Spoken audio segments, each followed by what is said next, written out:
Every content creator out there says to run more interaction, and I agree entirely. I think that most players nowadays understand why to run more interaction, but what I want to argue in this video is the how. If for some reason you haven't heard a content creator explain why to run more interaction, let me quickly go over the broad strokes. More interaction makes for better, more skill-based games. Every skill-based game needs lots of decision points for players to use their skills and game knowledge to gain advantage over their opponents, and Magic is no exception. Running more interaction allows more opportunities to decide how your game is going to play out. Usually, people giving deck advice will tell you to run lots of cheap, single-target removal like Swords to Plowshares, Beast Within, Feed the Swarm, or any number of other EDH Rec top picks. These cards are very effective options for dealing with one of your opponent's permanents, but I'd like to convince you to ditch these cards and replace them with a much more well-rounded and effective interaction suite. In my opinion, the most important aspects of a piece of interaction are flexibility and efficiency. My definition of these words might differ from what you'll see elsewhere, so hear me out. A card is flexible if it has multiple uses, and each use should be an important piece of your deck in the situation that you need it. I've also heard this referred to as compactness, but I personally think flexibility is a more descriptive term, so I'll go with that. A good example of this is Witch Enchanter. It's either a blocker that takes out a key artifact or enchantment, or it's an untapped land at the cost of 3 life. Both uses of this card are solid options for when you need them, and the other side is still very useful when you don't. Compare this card to Generous Gift. Generous Gift looks like it's very flexible, but it's not. It can destroy any type of permanent on the board, so you might argue that it has one use for each permanent type, but that's not how I look at it. Generous Gift has one use, destroying a permanent. Cards like Witch Enchanter can either destroy a permanent or make your land drop. This is the key difference that I think makes for a good piece of interaction. Generous Gift, Resculpt, Feed the Swarm, Abrade, and Beast Within are all examples of cards that look flexible but really only do one thing. A card is efficient if it deals with more than one permanent at a time. This concept isn't novel, 2-for-1s and 3-for-1s are seen across all formats, but I think that people aren't playing them nearly enough in Commander. You have 3 opponents, so why spend one whole card to deal with just one of your opponent's cards? I argue that for a piece of interaction to be efficient enough to play in a Commander deck, it should remove at least 3 permanents. This means that, in my opinion, no deck should be running Swords to Plowshares, Pongify, Deadly Rollick, Chaos Warp, Nature's Claim, or anything else that is just a 1-for-1 trade. Grasp of Fate is probably the most famous example of the type of efficiency I'm talking about here, and it's a great option for dealing with 3 permanents. If 3-for-1s are the minimum, where do we go from there? There are a myriad of cards that deal with many more permanents than Grasp of Fate, but it might not be what you want to hear. The most common type of interaction that you should be playing in your deck is the board wipe. People complain about board wipes all the time, and the most common complaint I hear is that they draw out the game unnecessarily. I have many thoughts on why this isn't true, but I'll elaborate on them in a future video. For now, let me explain why board wipes, when used properly, are the most important cards in any deck. A board wipe takes the concept of efficiency and pushes it to the extreme. With one card, you can deal with every single bothersome permanent on the board, making it upwards of a 10-for-1 in the best cases. Think about the last game of Commander you played. At any given time, there was probably 2 or 3 problem permanents on the board that, if they weren't dealt with, would win the game all by themselves. I'm talking about cards like Smothering Tithe, Rhystic Study, Impact Tremors, Ashnod's Altar, all the greatest hits. Typically, if people don't have an answer to them, they just try to mitigate the effects they have, or just endure the pain for as long as they can. If each of your opponents has something scary on board, and you have just one removal spell in your hand, how are you supposed to decide which one to remove? What you're really looking for in that situation is a board wipe. You might not just need a creature wipe like Wrath of God either. You might need something that hits all non-land permanents like Hour of Revelation. If you don't deal with those cards, you will lose the game, so you need something that stops you from losing the game.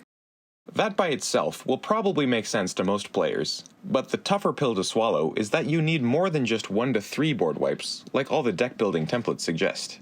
You need 8 to 10. I'm arguing that you should take a look at your deck list, remove all of the single target removal, and replace them entirely with efficient board wipes.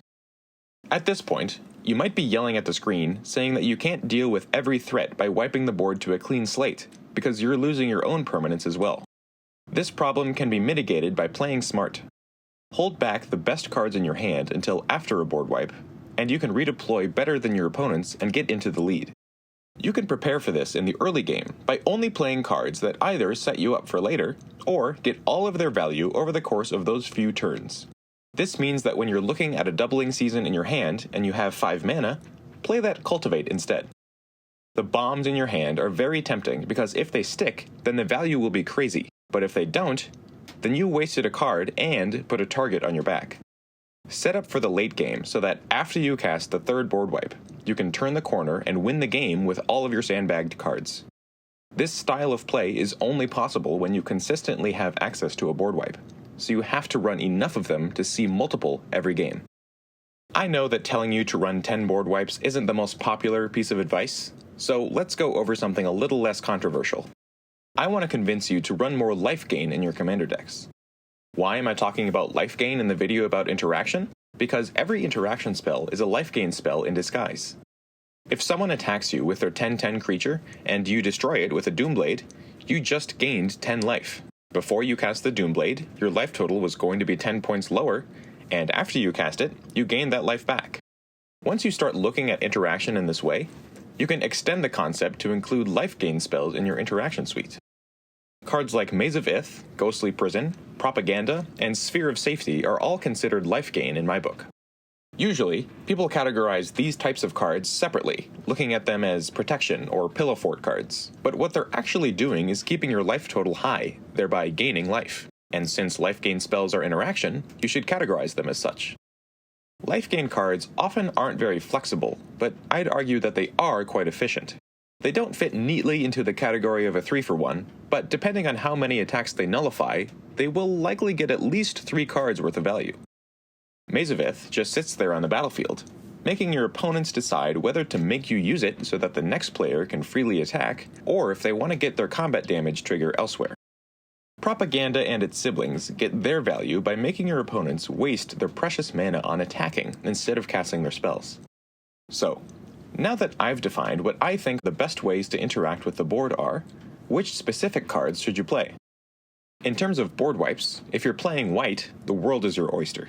Hour of Revelation, Planar Cleansing, Devastating Mastery, and Farewell are all great options for removing everything, and there's plenty of cards that play well with certain strategies to fill out the rest of the slots, like Hour of Reckoning, Urza's Ruinous Blast, and Damning Verdict. Fumigate is also a fantastic card that has become a staple in my personal decks. Other colors don't have the same wide variety of non-land permanent wipes, so those slots can be filled with the colorless options that are always available. Olive's Dust, Larry Niven's Disc, Oblivion Stone, Perilous Vault, and Boom Pile if you're feeling lucky, are all great options, even though they seem expensive for the effect. For the rest of the wipes, blue has plenty of mass bounce like Cyclonic Rift, Raise the Palisade, Evacuation, Filter Out, and Flood of Tears. Black has the classic creature wipes like Toxic Deluge, Damnation, the Meat Hook Massacre, Massacre Girl, and Blasphemous Edict. Red has all the mass damage spells like Blasphemous Act, Chain Reaction, Chandra's Ignition, Delayed Blast Fireball, and Spiteful Banditry. Green makes up for its lack of creature wipes with plenty of artifact and enchantment wipes like Bane of Progress, Season of Gathering, Fade from History, Wave of Vitriol, and of course it has Azuri's Predation as well. For the rest of the interaction, here's where the less efficient but more flexible cards come into play. Sometimes you really do only need one permanent gone, so some flexible interaction like the aforementioned Witch Enchanter is the way to go.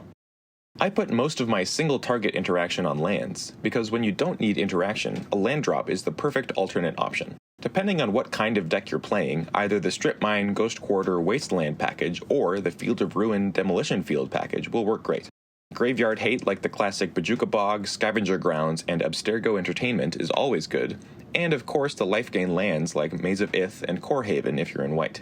Talon Gates of Madara also fits in every deck nowadays, as a land, interaction piece, and ramp all at the same time. These lands fill out 4 to 5 interaction slots, and I would recommend playing about 5 to 6 more cards to fill out the suite. These final slots are where I put in the non-land cards that are very efficient and or flexible. I'll quickly go over some of my favorites, and I'll also put a link in the description to all the cards mentioned in this video. For efficiency, I like Heliod's Intervention, Vandal Blast, Unexplained Absence, Grasp of Fate, Soul Shatter, Damn, Curse of the Swine, and if you're looking to squeeze in one more, Desecrate Reality. For flexibility, I run Angel of the Ruins, Kazul's Fury, Reverberate, Flare of Duplication, Fork, Sink into Stupor, Fail the Profane, Archdruid's Charm, and Kozilek's Command. There are plenty of other options out there, so pick whichever's best for your deck. At the end of the day, everything I've said here is just my opinion. I personally build my decks like this because I've found that it leads to better games. But if you don't want to build your decks like this for whatever reason, that's ultimately the most important factor. My goal in this video is to offer an alternative to the quote-unquote normal way to build commander decks, and to get your gears turning for your next deck. Please let me know in the comments what your thoughts are, and feel free to give the video a like if you found it interesting.